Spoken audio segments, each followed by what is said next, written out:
Welcome again, everyone. I'm glad to have you back. Introducing this press conference will be Janet Wilson, Director of Special Projects at UC Irvine.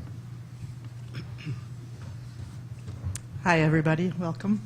So we have 4 great speakers this morning. The first is Isabel Simpson. She's an atmospheric chemist at the University of California, Irvine. Haider Khwaja is an assistant professor of environmental health sciences with the School of Public Health at the University at Albany. And he's also a research scientist with the New York State Department of Health Wadsworth Center.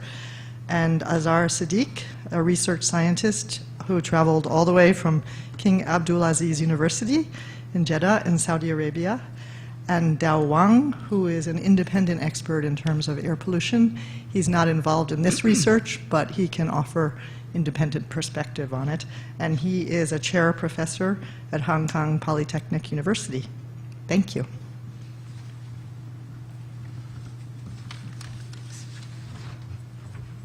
Okay, good morning, everyone. Welcome to the panel, and thank you for your interest in our work. So this is work that was funded by the King Abdulaziz University in Jeddah, and the PI of the study is Dr. Omar Aburizeza. So the main result that I want to communicate to you in my 5 or so minutes is severe air pollution that we measured on the ground in the holy city of Mecca in Saudi Arabia during the annual Hajj pilgrimage in 2012.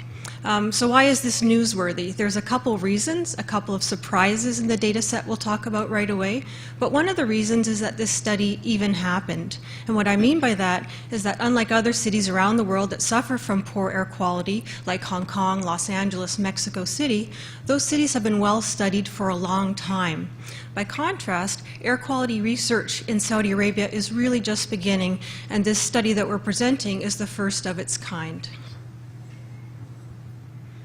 Okay, my colleagues are going to speak more about the Hajj, but just very quickly, Hajj is the holy pilgrimage of Islam, or the largest gathering of human beings on the planet. During the Hajj in 2012 that we studied, between 3 and 4 million pilgrims came to Mecca and participated in the Hajj.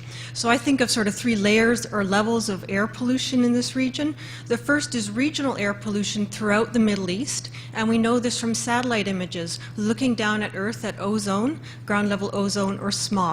And then the second layer of pollution is just the city of Mecca, population 1.7 million, and just the pollution associated with a city that size.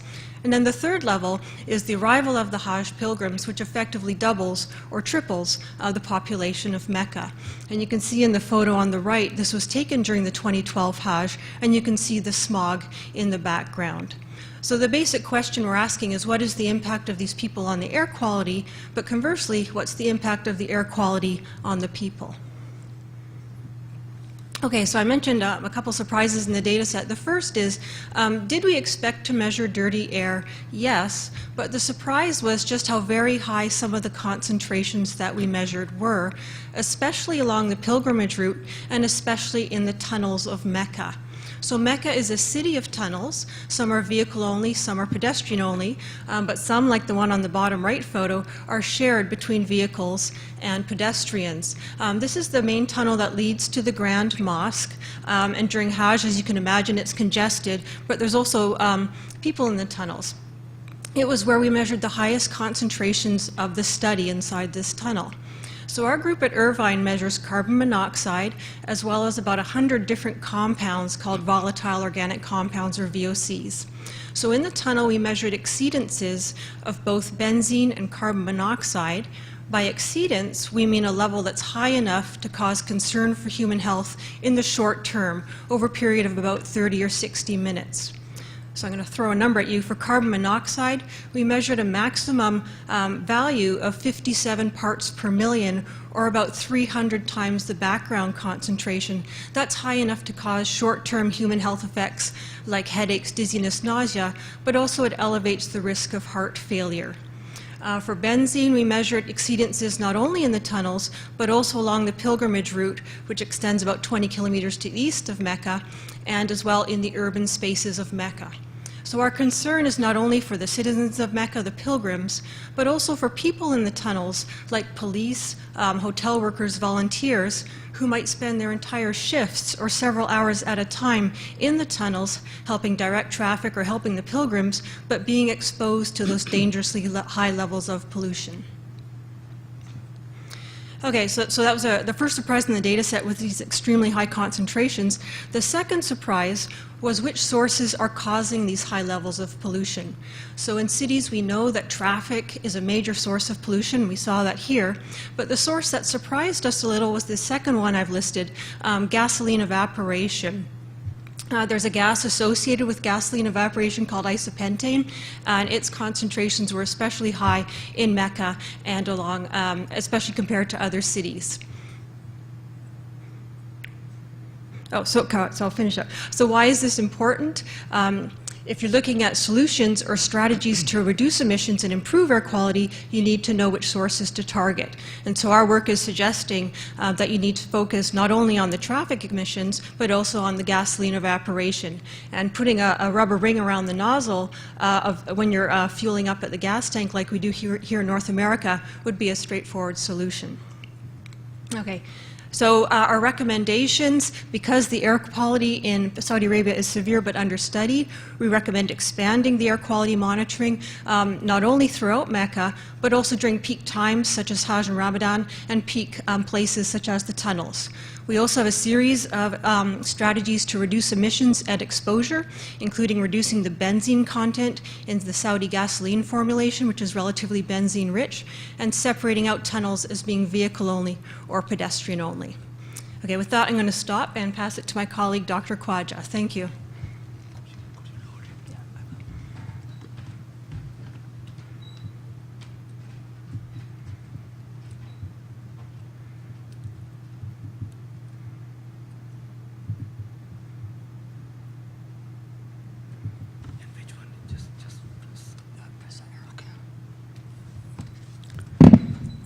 Good morning. I would like to thank the AGU committee for providing this opportunity. And as you know that we have started this study in Saudi Arabia. It's a 3-year study. We are monitoring air pollution and looking into the morbidity, that is the hospital admissions and ER visits due to cardiovascular and pulmonary diseases, and looking into the association between air pollution and the hospital data. As you know that air pollution is a major environmental problem of concern, particularly in the developing countries, particularly developing countries of Asia. The recent report by WHO, that is March 2014, air pollution contributes 1 in 8 deaths. That is the single biggest environmental health risk. More than 7 million deaths in 2012, according to this report. And this estimate is not uniformly distributed. More than 90% of the death and the lost life years occur in the developing countries of Asia. And according to this report, 4.3 million deaths because of indoor air pollution and 3.7 million deaths because of outdoor air pollution. And the last year report by WHO, IARC, that is the International Agency for Research on Cancer, they have reported that outdoor air pollution is classified as carcinogenic to humans, that is group 1, and also the particulate matter. These are the fine particulate matter which are less than 2.5 microns. Our here is 50 microns. So these fine particles, they can penetrate deep into the lungs and then can cause the cardiopulmonary and lung diseases. So air quality during the Hajj season is really, really pathetic, and not much work has been done.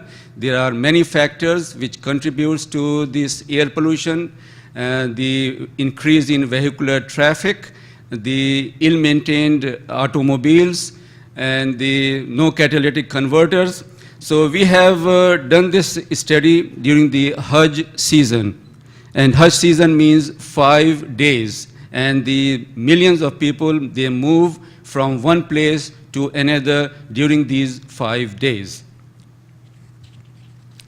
Let me just give you some data. We have monitored the particulate matter, different sizes, TSP, that is the total suspended particles, PM10, less than 10 microns, less than PM7, less than 7 microns, PM2.5, that is fine particulate matter, and PM1. In addition to these particulate matter, we have monitored the black carbon, which is a soot, mainly comes from the diesel, and ozone. So we have monitored the particulate matter, the black carbon, and ozone during these 5 days during the Hajj season. And as you can see here, I'm just giving you one example of PM2.5 versus the sampling time. The fine particles, PM2.5 has reached to such a high level, 484 microgram per cubic meter. That's one of the highest loading we have seen. Ozone, 444 ppb. The WHO guideline for PM2.5 is 20 microgram per cubic meter. You can see here that the fine particles, they have exceeded by many, many fold. And also the ozone levels have increased by many, many fold as compared to the WHO guidelines. We have estimated the health risk because of these PM10, that is particulate matter less than 10 microns. And you can see during this route that was from Arafat to Muzdalfa, during this route, the percentage increase in daily mortality is 600 to 700%. Increase in hospital admissions because of these PM10, 700 to 840%. The change in cough, 39 to 4,550. And change in the symptoms, 30 to 3450. So there is a big impact on the health of the pilgrims as well as the people who are working there in the tunnels, the policemen and all. There is a major, major health problem.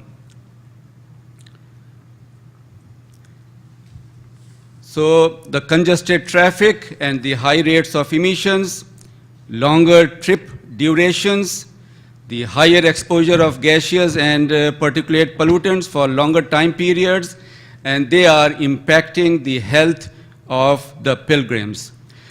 There are some recommendations. We definitely need many, many studies. This is one of the first studies we have done. Many studies are needed to get the baseline data and to estimate the health risks. And better understanding of air pollution exposure and their determinants in the environments will definitely contribute to the policymakers. Thank you so much for your attention.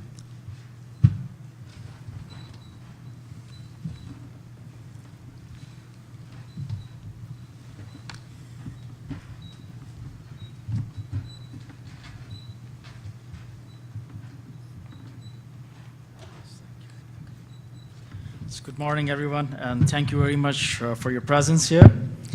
I'm Hazrat Siddiq from King Abdulaziz University.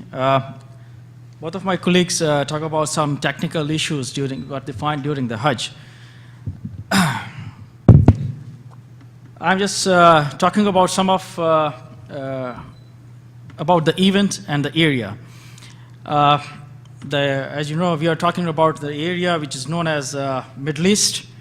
And within the Middle East, we are talking about the countries which known as Gulf Cooperating Countries, the GCC. The Middle East is a no one policy region, and but within this no policy region, the countries having common traits, they get together and make a cooperative council. And these 8 countries are like Saudi Arabia, Oman, UAE, Bahrain, Qatar, and they all are the oil-producing countries. The reason to describe the region before this Hajj is that actually we are talking about an event which is occurring in a region which already facing a lot of environmental issues. And when we talk about a Hajj, a small size, you can say a city, entered into another existing city, so the environmental issues also entered into that part of the region. Hajj is a 5 days event and it follows the lunar system, so it's not occurring every year on the same date. It, you can say every year it comes back 10 days. If we talk about our Gregorian systems, like the Hajj in 2012 was occurred in October 24th, and Hajj in 2014 occurred at October 4. So it changes the season, so we cannot say that it comes only into the winters like the Christmas, or it can follow the different seasons with the time, and after 34 years it comes back onto the same time. So in 2012 we had a population of around 3.5 to 4 million people who comes to visit that place, and it is estimated by 2025 we have a population around 5 million if the trend goes like the same. In 1970s, we have 1 million pilgrims, and in 2012 we have 3.5 million people. So the people are coming day by day. The major issues in the area, in the whole that Middle East region, or what we call it, the oil-producing region, is number one is the fuel quality. We have the highest benzene ratio in Saudi Arabia, like that is the 5% as compared to the 1% rest of the world. And then we have high sulfur content, that is between 500 to 1000 ppm sulfur. Another is the fleet management and the maintenance. We have no, you can say, emission testing on the ground. And just for the sake of an example, you can see, although this is a 4-dimensional kind of a movie, you have to turn yourself because I'm not able to move. This is a bus passing through the tunnel, that tunnels that we were measuring, and you can see a lot of other buses are going on, and this bus is emitting the smoke. So this is not only one bus, but we have, yeah, you have to turn yourself a little bit, so in order to get the right angle, yeah. So this is just a kind of an example that what kind of vehicle maintenance is generally we found in Saudi Arabia, especially in Saudi Arabia. In some countries of the Gulf country, like the UAE, they have strict control, and the Qatar in the recent past. But the country like Saudi Arabia, they still have not, you can say, implementable legislation to control these traffic emission systems. And when we talk about the maintenance, we have no catalytic converters into the cars, even though they are imported from North America or the Japan or from other countries. Most of the, there are no car manufacturing plant in Saudi Arabia, so all the cars are imported. The cars which are manufacturing here, they have catalytic converter, but there we have no such catalytic converter or the particle trapper for the vehicle existing, for the diesel operated buses. Similar to the fuel prices are very cheap. They are like 16 cents a liter. So by, you can say by $8 you can fill the tank. This is another issue. People are not concerned about how they are spending their monies. Dependent on oil use, because the oil is cheap and government provide a lot of incentives for the production of energy, for the production of what you call the desalination plants, because Saudi Arabia is consuming 17% of the world's what you call is desalinated water. So desalination and absence of the public transport system, because everyone contains a car. There is no taxation system. It's a totally tax-free country. So the cars are, you can get the cars or anything very cheap. So the there is no as such public transport system yet. So these are the 5 major issues. The same issues we are facing in the Hajj. they are going, or we can say they are augmented several times. But in the recent past, the emission monitoring is a very recent phenomena in the Middle East region, especially just last 5 years. We have a lot of studies on emission monitoring, like our studies is one. The government now, government is willing to do something about that, because now it's come into the market and in media everywhere, people are concerned about these things. So the number one thing, they introduced a fuel quality roadmap. By 2016, they have to bring the benzene to 1% and to the sulfur by 10 ppm. They are going to adopt Euro 4 standards for the vehicles. And they also put a lot of funding for the environment and health studies through Ministry of Higher Education. And also, they are going to establish a mass transit system. They are starting from the Hajj areas, which is, you can say, around a 17 to 20 kilometer area. And they already started a Hajj train, which you can say transfer 3,000 people in 12 coaches and 24 trains in an hour they are running right now. So since 2011, they started that. And now they are expanding this mass transit system to the whole Makkah and the other cities like the Riyadh, Jeddah, and Medina, and then the whole cities will be interconnected with the all GCC countries. Another thing is this, after the publication of results and of this VOC studies, recently the Environment Department of Saudi Arabia has assigned a special monitoring task for the tunnels, and they are in well connected with us. So, as a nutshell, what we recommended that, as Heather says, a comprehensive monitoring program throughout the development, especially when we are in the transition stage of fuel quality and the public transit system. The priority areas that we presented to them, to the authorities in Saudi Arabia, is that we have to have a mass transit system as soon as possible and to be more efficient. And the regulations should have to be tightened and implemented in a practical manners, especially for the emission control devices.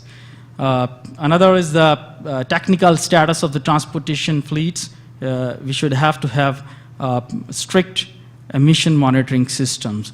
And another is they should have not to be lengthened the fuel quality roadmap, because before it was 2013 was the limit, then now they're extending up to 2016 to achieve 1% benzene and 10% sulfur, and also the traffic management during the Hajj. Now they are, what they are doing, they are restricting the small vehicles to enter into the Makkah during the Hajj days. Only the large buses are allowed to get into the city. So this is about. Thank you very much.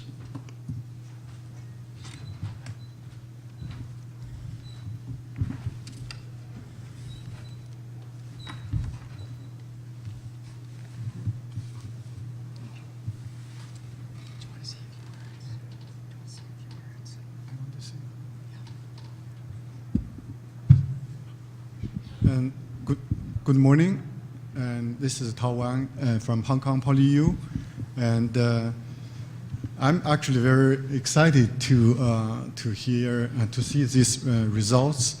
And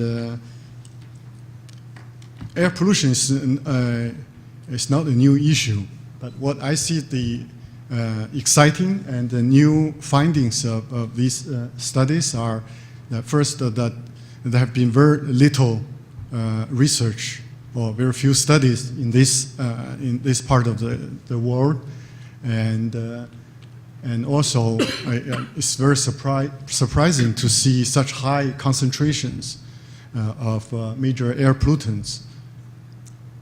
Also, it's very important to note that these high concentrations occurred during such mass, gathering. So the health impact is, potential health impact is tremendous. So I think this is the first about the protection of public health is it's very important. I think these studies have some very interesting findings.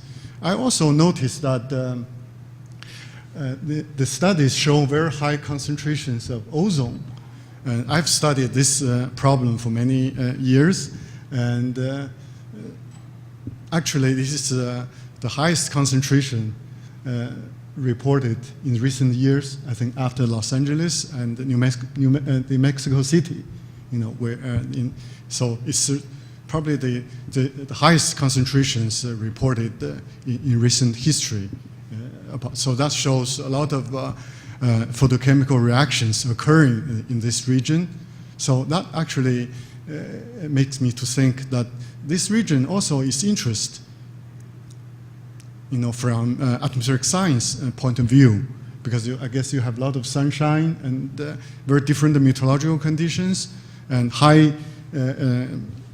concentrations of ozone making ingredients. So that also makes this, not surprisingly, this makes it high ozone. So I think it's from the scientific point of view, this region also is an ideal place to study photochemical smog. So in short, that from protection of public health and from the atmospheric science research, I think these three studies have shown some very important and exciting results. I think more studies will continue.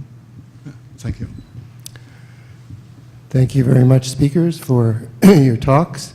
We're ready to go into the question and answer period. So here we go. And please identify yourself and your affiliation. Rick Lovett, freelance. So I have two short questions, but I may come back for the other one. Well, I'll go with both. How long are these tunnels?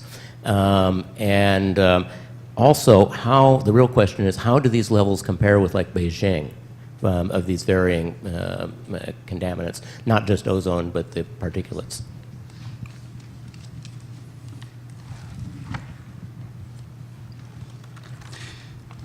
Your first question was that about the concentration levels compared to Beijing.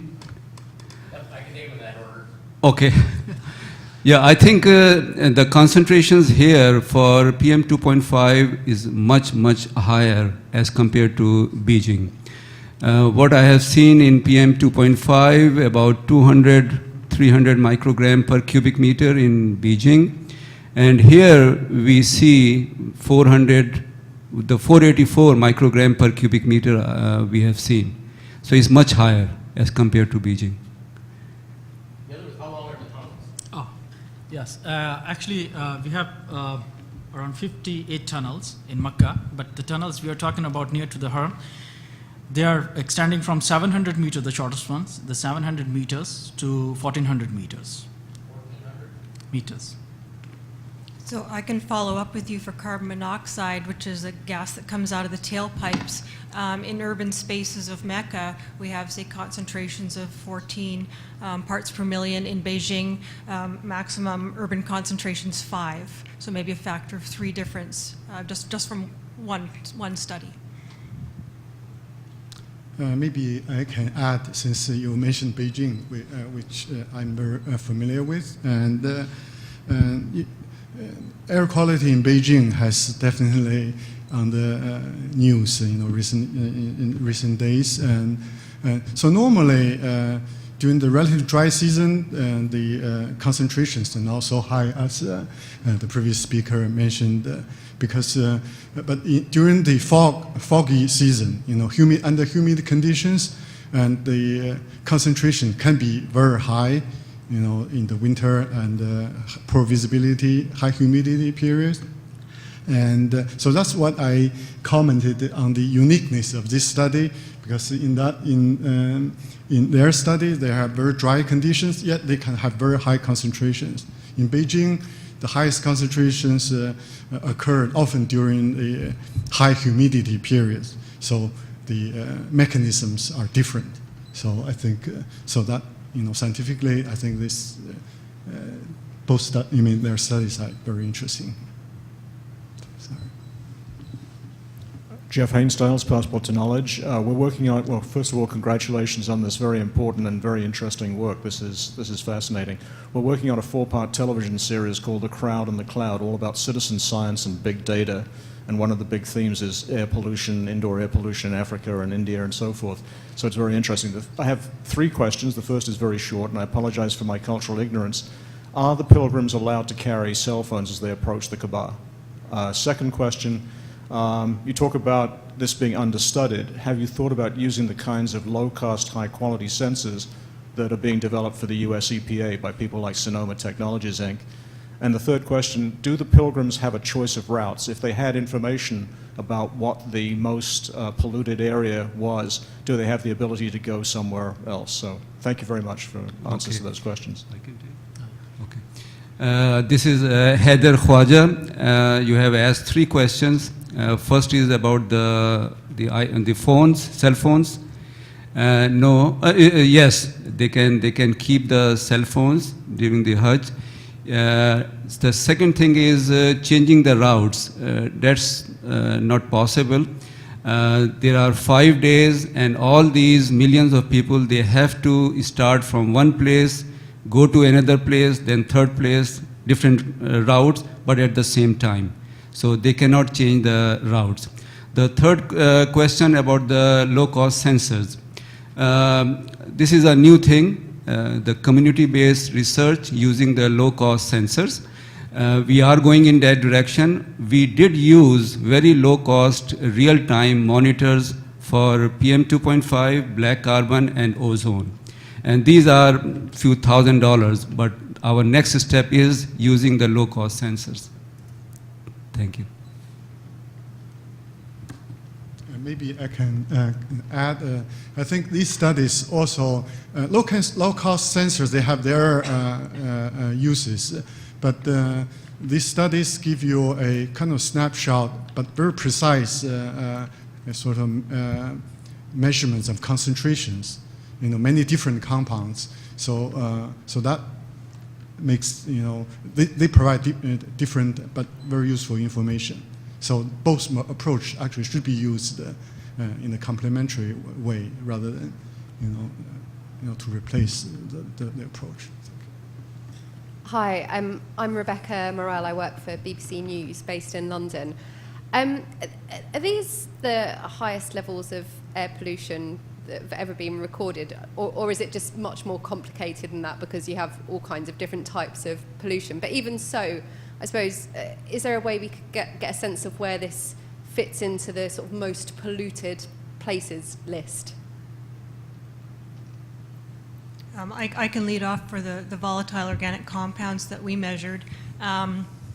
It's among the highest that we have seen in terms of general air quality in cities. There are some cities in Pakistan that we've studied, Lahore, one of the most densely populated places on the planet, where we see even higher concentrations. So the concentrations in Mecca are certainly among the highest. For carbon monoxide, for our group in the tunnels, that value I mentioned of 57 parts per million, for our group, that's the highest level we've ever recorded in any urban setting.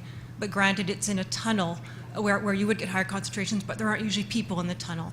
So we're saying it's among the highest for the VOCs that we're measuring. Yeah, Heather Khwaja, I agree. I think we have to look that it's a 5-day event, 3-4 million people, and is a valley.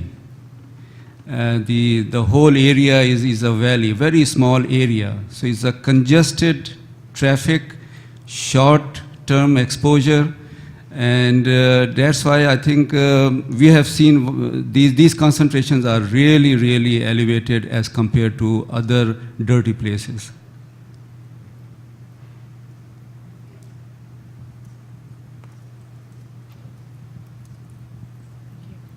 My name is Naomi Lubeck. I'm a freelance. I'm wondering what the baseline levels usually are in this area.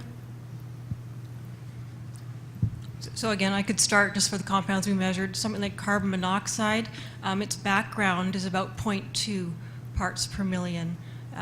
We're measuring about 80 times that on average in the tunnels up to over 300 times that. It depends on the compound. Some compounds live longer, they hang around in the atmosphere longer, and so their background concentrations can accumulate more. So for short-lived compounds, you're many fold above those backgrounds just because those gases don't persist very long. Heather Khwaja, the WHO guideline for fine particles, that is PM 2.5, is 20 microgram per cubic meter. And here we see 400 microgram per cubic meter. The WHO guideline for ozone is 50 ppb for 8-hour duration. And here we see about 400. So I think if you look into the baseline or the maximum contaminant level is much higher. Do we have any further questions?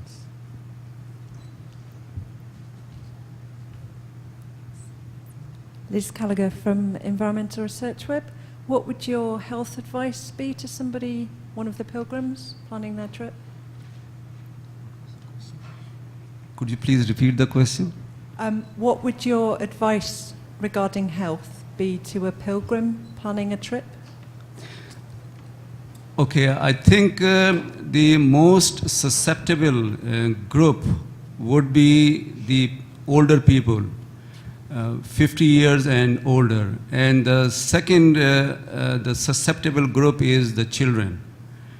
So I think probably authorities would look into it and not to allow people who are older, who are susceptible to these cardiopulmonary diseases, and the children who are in the developing stage.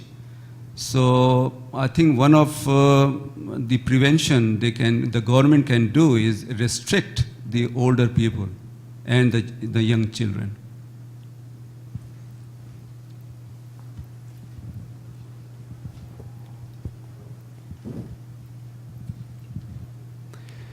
James Urton, UC Santa Cruz, and I'm writing for EOS. Given that the date of the Hajj moves throughout the year, do you have predictions for dates or times of year where you might actually see more pollution levels because of different climate conditions throughout the year? We have started this study for last 3 years. We are doing it in different cities of Saudi Arabia. The meteorology would definitely play a role. The local sources plus meteorology is going to play a role. And we are comparing the data before Hajj, during Hajj, and after Hajj. So there is a difference and different seasons too. Then I could add, as Dr. Sadiq is learning, we studied the Hajj in 2013 as well, the next year, but the population was down. There were about 1 million fewer pilgrims in 2013 than in 2012, so that's another factor that'll influence the levels of pollution that you see. Having said that, we still measured, the focus was on the tunnels, and we measured even higher concentrations in those tunnels, I think because the focus was on understanding how high the concentrations can get there. Do we have any additional questions? Any questions from the chat? No questions from the chat. Okay, it looks like we have no more questions. Thank you, speakers, for your very interesting talks, and thank you, everyone else, for being here and your great questions. Our next press conference will be at 1:30, Surprise Findings in Greenland's Melt Dynamics.